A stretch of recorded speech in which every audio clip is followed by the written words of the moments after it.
We are now going to continue looking at these standardized Pearson residuals, but we're going to do it in the context of an actual data example, and we're also going to see some typical plots that one encounters when examining these standardized Pearson residuals. First, let's talk about some example scenarios that often happen in practice. Suppose we have a situation where we think that the normal distribution approximation is going to relatively work for all of our standardized Pearson residuals, and we have a large overall sample size, let's say 100. In this kind of a situation, you may have a very few of these standardized Pearson residuals a little bit outside plus or minus 2, or a little bit outside plus or minus 3, and that would not necessarily be something to be concerned about, meaning that the model is still fitting all the data well, and what you're seeing there is just what one would normally expect. Well, why? Well, this goes back to understanding what a standard normal distribution gives you. So here's my standard normal distribution, really roughly, and let's say I have about 2.57 here, negative 2.57 there. What that means is about 99% of all values that I would, let's say, maybe observed in a situation where a standard normal distribution approximation works, about 99% of my values would fall within this range. Occasionally, I might have some that are outside this range. Not often, but I will, about 1% of the time. So if I look at a situation where, I guess in the end, my example here was negative 2. Let me actually do a little bit of erasing here. So if we look at a situation where I have negative 2, negative 2 and positive 2, now roughly speaking, about 95% of all values should fall within that range. About 5% should fall outside. So if I have a sample size of 100 from a situation that can be characterized by a standard normal distribution, I would expect about 5 data values to fall outside of plus or minus 2. Now they shouldn't fall too far outside. Like if I had one that was, let's say, at 8, then that would be quite unusual, and that would tell me, relative to a model that we might be investigating, that the model is not fitting well. But as long as I have only a few that are outside plus or minus 2, let's say maybe one at 2.2, one at negative 2.5, one at negative 3, I shouldn't be too worried. Again, about 5% should fall outside that range. Now, generally, if a model is okay, one should, let me back up a second. It's very common to do plots of standardized Pearson residuals, where I plot the standardized Pearson residuals on the y-axis, and on the x-axis I plot it against something that is important to the model, such as, let's say, maybe w hat, or it could be maybe an explanatory variable. And if the model is okay and our standard normal distribution approximation works, what I should expect essentially is a random scattering of points in that plot. If I see instead, let's say, maybe some kind of trend in the plot, maybe like a linear trend, then that would say, hey, there might be a problem with the model. Let's take a look at some actual plots to demonstrate all this. So in these plots, I've drawn them out myself, and we have approximately about 50 points in each plot. So in this first plot here, we have the standardized Pearson residuals on the y-axis. And on the x-axis, I have w hat. This could be from a logist regression model, it could be from a Poisson regression model. And notice how I put here lines at plus or minus 3 and plus or minus 2. Roughly speaking, again, if the standard normal approximation works, and let's assume that the actual approximation does work here, I should expect most of these points to fall within the plus or minus 2, plus or minus 3 boundary lines. And what we see here is that this indeed does happen. And so what we can conclude for a corresponding model is that the corresponding model seems to be fit well. The data seems to be fit well by the corresponding model. Now you also might be wondering, why do we look at plots like this? Well, as you can see here, in this case we have 50 points, but other situations you might have much more. often a visual assessment like this is very useful since you have so many different observations, corresponding standard residuals to look at one time. Here's another situation. We have a random scattering of points. Everything in terms of the standardized Pearson residuals are within plus or minus 3. And let's assume the normal distribution approximation works. And so we can see that we have, about 3 observations outside of plus or minus 2, but they're still within plus or minus 3. So in this particular case, this suggests then that the model fits the data well. Here's another situation, a random scattering of points again. We have a few points outside of plus or minus 3, very few. So we have 3 here.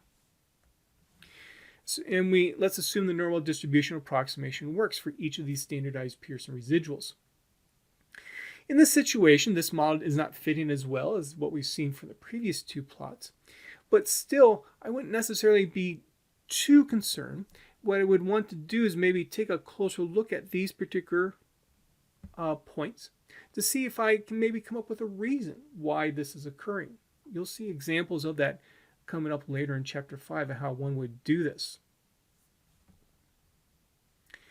Next, we have a random scattering of points again, many more points that are outside of plus or minus 2, more than what I would expect. Again, if the normal distribution approximation works, I would only expect about 5 to be outside that range.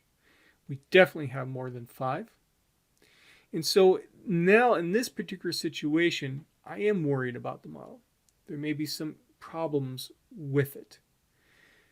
As we go along in chapter 5, again, we'll talk about ways to handle it. In particular, in this situation, I would be worried about something where it's referred to as over-dispersion. Dispersion kind of means variability. We have more variability than seems like what we would expect, and there are ways to handle that. Next, we have another plot here. Let's assume again the normal distribution approximation works, but we can obviously see that we have a trend in the plot where I've tried to demonstrate the trend here with this kind of bluish purple line. Now remember, with our standardized Pearson residual, in the numerator we take W minus W hat. So when I have positive values here, that means the standardized Pearson residual will be above 0. When I have negative values, I'm going to have the standardized Pearson residual less than 0. And so what we see here is that for smaller W hats, it seems that we are actually overestimating what W is because we have a negative value. And then the reverse is true for the larger W hats. And so when I see this, I recognize that, hey, this appears that the model is not fitting the data well. Maybe there's things that one could do to fix it. So one of the things that I would do in this situation is look to see if maybe I could do a transformation of an important explanatory variable. Such as, remember in that case where we had in the place kicking data set with distance. We saw previously that maybe a quadratic term might help the model. And this is a situation where I would look at that because that quadratic term will maybe give more flexibility to my model to better fit some observations that have here versus here. Okay, now let's focus on the chapter 2 models. This is a very common situation that one will that will occur, where we have the standardized Pearson residuals on the y-axis. We have pi hat itself, so it would be between 0 and 1. Here's 1 there. Fortunately, 1 wasn't displayed. We have we have pi hat on the x-axis. And let's say, this normal approximation may not actually work. We can see that we have for low values of pi hat and high values of pi hat, we have values that are outside plus or minus 3. If we were to use that plus or minus 3 guideline strictly, they would say, hey, we have some problems with our fit of our model. But very often, in a logistic regression setting, you'll see something like this, and there's actually not a problem with the model. We've seen an example of how this can occur.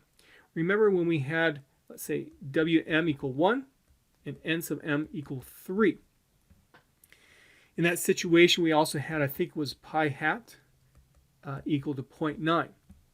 And so we're expecting to see a very a large number, we're expecting to see a lot of successes relative to n sub m equal to 3. But in this case, we only observed 1. We also talked about how basically w here can only have 4 different values. And so my corresponding standardized Pearson residual can only have 4 different values. But yet we're trying to use a standard normal approximation with it. And standard normal, of course, is a continuous distribution. This is an example of a case where that normal distribution approximation fails. And what will be most likely occur is that this particular case is going to fall down here. This is not something to be worried about in this particular case. The standard normal approximation is not going to work well in this situation. And so that's why when I see something like this on a plot, I immediately go back to my data set and I look to see what the n sub m's are. Obviously, I can see what the pi hats are from the plot. And if my n sub m's are small, then I say, okay, normal distribution approximation is not going to work. So roughly speaking, I'm probably not going to have to worry about this as indicating a poorly fit set of observations. The same occurs then here as well. Another thing that very often happens when you're dealing with logistic regression, you're going to have a situation where your n sub m's are all approximately 1. Meaning that essentially you have most likely your explanatory variable, or at least one explanatory variable, is continuous. And so converting to an EVP form, explanatory variable pattern form, is not really worthwhile. And you're going to often see a plot that looks like this. The normal distribution approximation is definitely not going to work. And you might be worried about seeing the separation of these points.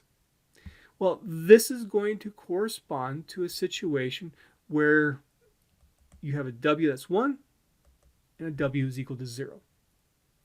That's what that separation is from. It's not necessarily indicated of there's a problem with your model. Now, I do see in this situation maybe a little bit of a downward trend in these points, and that might indicate to me, hey, maybe we should look to see if there's something that we can do with this particular model. But I definitely would not be concerned about having these points outside these lines.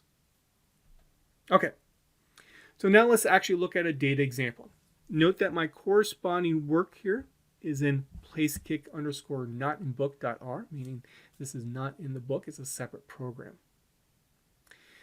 So we're working with the place kicking data set, and we're only going to use distance as the only explanatory variable in the model. First, I need to convert the data to explanatory variable pattern form. So I take the exact same code that we've used before to do that.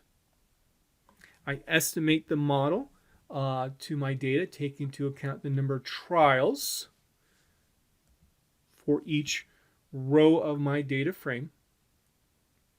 And next, what I want to do is find standardized Pearson residuals.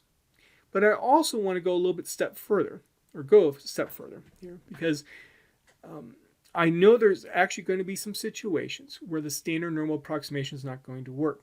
So instead, how about we calculate, you could say, estimated probabilities associated with the binomial distribution that measures how extreme these particular observations are relative to what the model says or what the model predicts they should be. And so to do some of these calculations, I'm going to use the p binomial function, and that's going to find for me the probability that just a regular old w random variable that has a binomial distribution is less than or equal to a particular value, such as maybe, let's say, the probability w is less than or equal to 1. Okay, that's what the p binomial function gives me. We've seen before the d binomial function, which gives us the probability that w is equal to a particular value. Okay, so let me go ahead and jump on over here to 10. So I've already estimated the model. I'm going to put all the pi hats that I get from the predict function into pi.hat. So I'm going to go ahead and do that. And let me just show you. There we go. So for that very first observation, which ends up being the 18-yard place kicks, I estimate the probability of success to be about 0.98. Then to find the standardized Pearson residuals, I can use the R standard function for that, where I say type equal Pearson.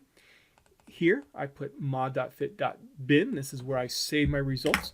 Do note that I could also do this as well, object equal, and put that into an, actually, excuse me, that was an object, model. Let's try that again. There we go. And I put this into an object called s.res for standardized residual, and here's the corresponding standardized residuals. So for that 18-yard set of place kicks, my standardized residual is negative 3.6. Okay. Now let's get a measure relative to the binomial distribution, how extreme some of these residuals are. So let me come back over here. And so to do that, what I want to do is find, first of all, let me get my pen out, what's the probability that essentially this residual relative to a binomial is this small. And so to do that, I look at my corresponding W that was observed, and I say P binom, I take my number of successes. So for example, for that 18-yard place kick, I would have, let me just verify. Yeah. So for 18-yard place kick, that would be 2. My number of trials for the 18-yard place kick would be 3. Then I find the corresponding pi hat from my model, which would be 0.98 about. And then I just put this here for emphasis. This is the default lower dot tail equal true, meaning I want to go less than or equal to. So the probability that W is less or equal to 2 if pi is 0.98. Now notice I don't know what pi is, and so I'm actually putting in the actual estimate. That corresponding probability, if one were to actually calculate it, ends up being actually 0.068. Now, there could be times where I have, let's say, more successes than I would expect from the model. So how about we also calculate the probability W is greater than or equal to what was actually observed. And so to do that, what I can do is the p binom function, again, use exactly the same syntax, but now I say lower dot tail equal false. And so what this segment of code is going to give me is the probability W is greater than 2.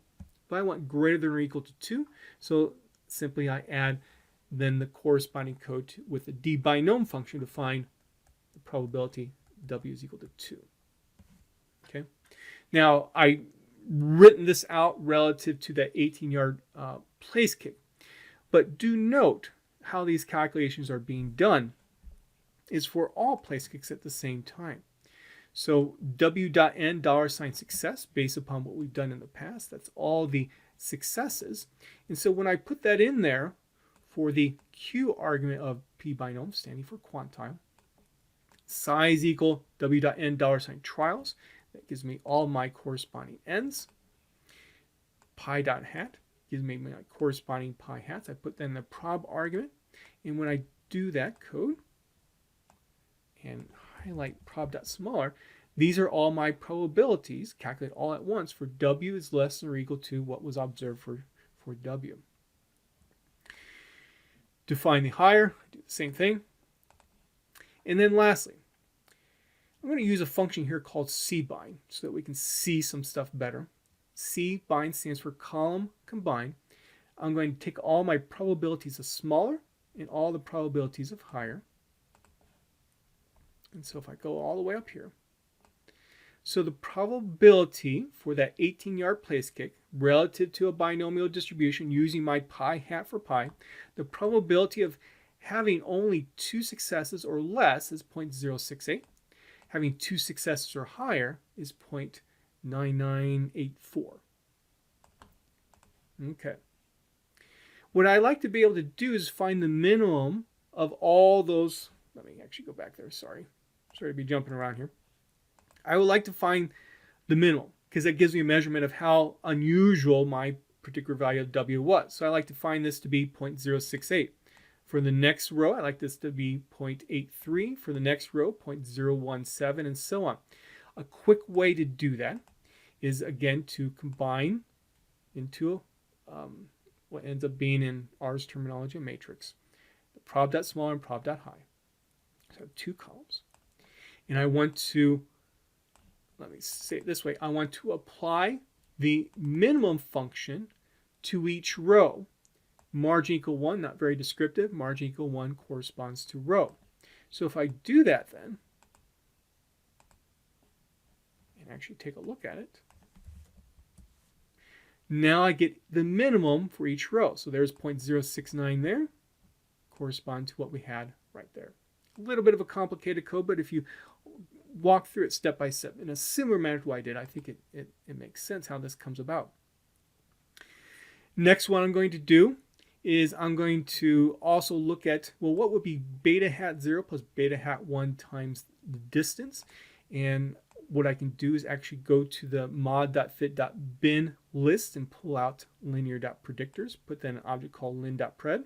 And then I combine all this information together into w.n. This originally had my data itself, but now it's simply, this is a simple way to add columns to that data for pi hat, for the standardized residuals, and so on. Okay, let's actually just take a look at it here. And so what we see, again, for the 18-yard place kick, where we had 2 successes out of 3 trials, the model estimates that probability to be 0.977. The standardized residual is negative 3.575. If I were to use a normal distribution approximation with this, how unusual would that be? Well, we know it's outside of plus or minus 3, so we would expect the probability to be small. And in fact, it is 0.00018. And so if you were to trust that normal distribution approximation, you would say, hey, this is a quite unusual situation here. I have an outlier. The model is not fitting this observation well. But that's actually incorrect thinking. The reason being is because the normal distribution approximation is not going to work well when you only have 3 trials. And to give a better approximation then, is that's where that binomial work that we did comes in. So this tailed out prob gives me my minimum of those binomial probabilities, and I have 0.07. That's quite different from that 0.018 that we had before for the normal distribution. So while 7%, or 0.07, is kind of low, again, 7 out of 100 times, you expect something like this to occur. And so I'm not necessarily, I am not worried about this here as being an observation that's fit poorly. Let's take a look at this situation here, where I had 19 successes out of 20 trials at a distance of 21 yards. The estimated probability of success from the model is 0.968. Standardized residual, negative 0.448. That's within plus or minus 2, within plus or minus 3. So if the normal distribution approximation can be trusted, and it is somewhat questionable here because it's such a high probability relative to the number of trials. But if it can, then everything would be okay here relative to the fit of this particular observation. And we see that confirmed by taking a look at this binomial probability here of 0.483, which is quite high, indicating this is not unusual to occur. One last thing I want to point out here is that take a look at a distance of 20 yards. We have a lot of observations there. We've talked about this before. This corresponds to the, there's so many observations there because according to the rules of football at that time, all point after touchdowns or PATs were from 20 yards. And so that's why there's so many there. And what we see here though, is we have a standardized residual, Pearson residual, of 3.6. Again, using a plus or minus 3 guideline that would say, hey, we have a potential issue here. If we could trust the standard normal distribution approximation. It is a little bit questionable if you can here. I should say it is questionable. I shouldn't say that because we had such a high probability. Even though we have such a large number of trials, we do have a high probability here. So it's somewhat questionable. And we can see that, if I were to, look at a corresponding normal distribution approximation here, you can do this calculation yourself. You're going to have something about 0.0001 as a measurement of how extreme the probability is of observing something this large. But if I look at it from a binomial perspective, I get 0.017. Now that is about 1/4 of what we had previously for that first observation. And so I am more concerned about this one than I was the previous one. At the very least, what this would tell me is that maybe I want to think more about this observation and think about, well, is this something I should be concerned about? Now, there's something else that's very important here, and that is, based upon my subject matter knowledge of football. Since I know that these are point after touchdowns, that's why I have so many observations here. And I don't have a variable in my model for point after touchdowns. This will make me think, wait a second, maybe I need to make a change to my model. How about I add another variable to my model corresponding to these PATs and see how well my model fits. This is an example of how you can use the information from looking at these standardized Pearson residuals to make a judgment about what you could do in terms of fixing your model to see if it fits better. And I will tell you, if you did do that, the model will fit much better. Okay. So some stuff for you to look at on your own.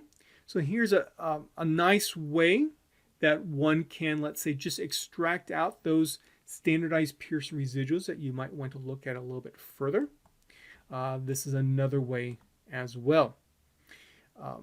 It's very important to take a look at this relative to, if I just relied on, let's say, plus or minus 2, this is what this essentially is doing here. Notice how I have 5 standardized Pearson residuals that stick out. But if I rely instead on looking at those probabilities relative to the binomial distribution, I only end up having 1. Okay, now let's do some plots. So what I like to be able to do is plot, how about on my x-axis, an important quantity here. In this particular case, how about the distance of the place kick? That's on my x-axis. On my y-axis, I'm going to have the standardized residual. I'm going to put some nice labels on the plot. I'm going to put a title on my plot. Note that that /n there basically allows R to put X on the line right below standardized residuals, as we will see shortly. Then I can use my AB line function in R to draw horizontal lines at 3, 2, 0, -2, and -3 with a line type of 3, which is like a dotted line, color equal blue, to get the plot that what you see here on the left. Briefly mention the plots on the right shortly. The corresponding code's not in my notes, but instead in my program. Okay, so on the y-axis, once again, we have the standardized Pearson residuals. On the x-axis, we have the distance of the place kick. And so what we see here is that, roughly speaking, all the points are within plus or minus 3 except for 2. Here's the corresponding 18-yard place kicks. We talked about how I'm not really concerned about this. And so this is a nice illustration in this particular case of what can happen. Or actually, I'll talk about that later. Hold on. Here is the 20-yard place kicks, where we do have a little bit of concern. You see a red dashed line there. Don't worry about that for right now. But we can see, again, generally speaking, most of the points are within plus or minus 3. But what we do here, and you have to be careful about doing this, looking for trends when maybe there isn't. If we just ignored the 20-yard place kick there, we'd see maybe a little bit of upward trend there. And that might be indicative of maybe we do need to make some other change to my model. I would like to add that PAT variable first to see if that helps. But we also talked about a situation in the past that maybe a distance squared might be helpful in a model, and that might be something to investigate in this particular situation. Now, the red dash line that you see there, that's from what's called a low-S regression model fit. Low-S regression will be talked about in a normal linear regression class. I'm not going to talk about it here, other than I'm going to use it as a visual assessment tool. That's all. And you don't have to actually include this. But if you really wanted to, here's the corresponding code. It's up to you if you want to ever add this to a plot. And what this helps you see is that indeed that looks like there maybe is this trend that I was demonstrating before. That's all. Now you might be thinking, well, wait a second, it looks like there's a big trend happening here, maybe a little bit of a trend that's happening there. One problem with using these low S regression models is that towards the extreme, in terms of the x-axis values, wild things can happen, and this is just simply an example of that. And so whenever I use these low S regression models to basically smooth out a particular trend, I don't look at the extremes, I only look at more the middle, and this is the important thing right there. Okay, now also in this plot, or set of plots here, we have standardized Pearson residuals versus pi hat. I showed you an example of that kind of a plot before. And if you remember, when we had extreme values of pi hat, close to 0 or close to 1, you may not necessarily be concerned about values outside of plus or minus 3. And this indeed is the 18-yard kick that we had before. But we do have these 20-yard kicks, and we talked about how maybe that would be of concern relative, especially our knowledge of the situation. Now you can see in this plot, and I'll just do some racing here to help illustrate this before, we can see that basically what you see on the left is kind of a mirror image of what's on the right. That happens simply because we only have one explanatory variable in our model. That's it. Over here on the right, just another little plot where instead of having pi hat on the x-axis, we have simply beta hat 0 plus beta hat 1 times x, and we will always see a similar trend as if you had pi hat. Okay, let me make sure I talked about everything that I wanted to.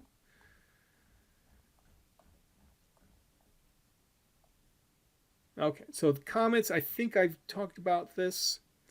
Note here, I actually go through the calculation for the 20-yard place kicks using the calculation relative to the p-binom function.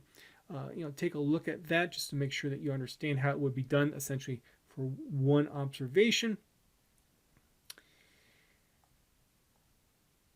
And lastly, if there were not potential problems with a model, what would you expect a plot of, let's say, pi hat versus the standardized Pearson residual to look like? Here's 3, here's negative 3. What would you look at? What would you expect to look like relative to a low S model? Previously, we said that we would have a scattering of points here. If we can trust the normal distribution approximation, what would happen to the low S regression model that helps to demonstrate the trend? It would look something like this, where the model would be close to 0, relatively straight, meaning that there's essentially no trend. Okay, so I hope this section is helpful. It gives you some visual tools that one can use to assess the fit of one of these models, and we can see that using these visual tools is not always a straightforward thing, especially with respect to logistic regression.